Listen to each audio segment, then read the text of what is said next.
Okay, so we are gonna be making this Korean vegan spicy pork, which is obviously not pork, but it mimics pork in this recipe. And this is my vegan bake, which I enjoyed with some rice, some banchan or Korean side dishes, and some lettuce.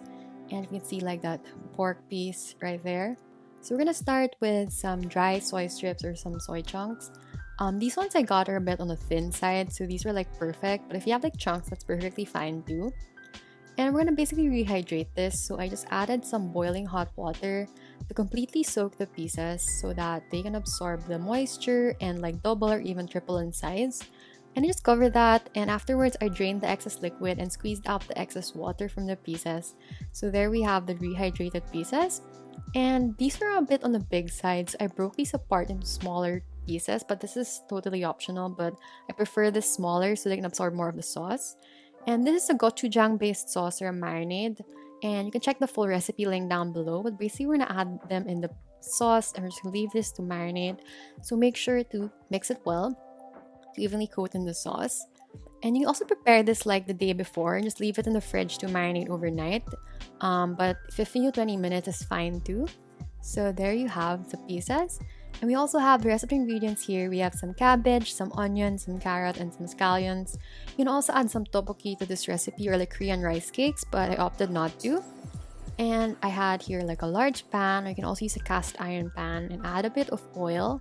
And once it's hot, we're gonna add in the carrot and the onions. So just cook the two down until it's like nice and tender and like lightly charred or like lightly browned.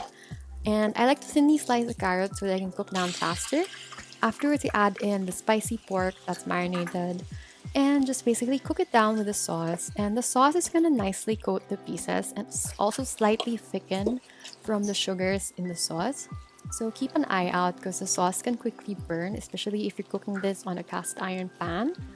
If you're using like a stovetop grill or a griddle, also just keep an eye out. And afterwards, we add in the cabbage and the onion.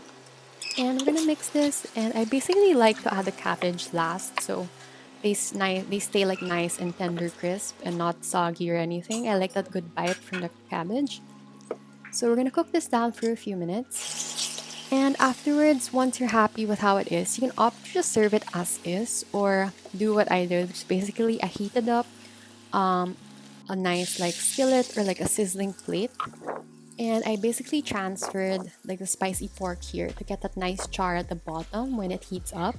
And also serving it on this like retains heat better, so it's like hotter for longer. So there you have the spicy pork, and I of course had this with some steamed short grain rice, some bean sprout salad, some cucumber salad, and some vegan kimchi, and of course some of the lettuce. And all of the recipes for my sides are linked down below if you want to make your own.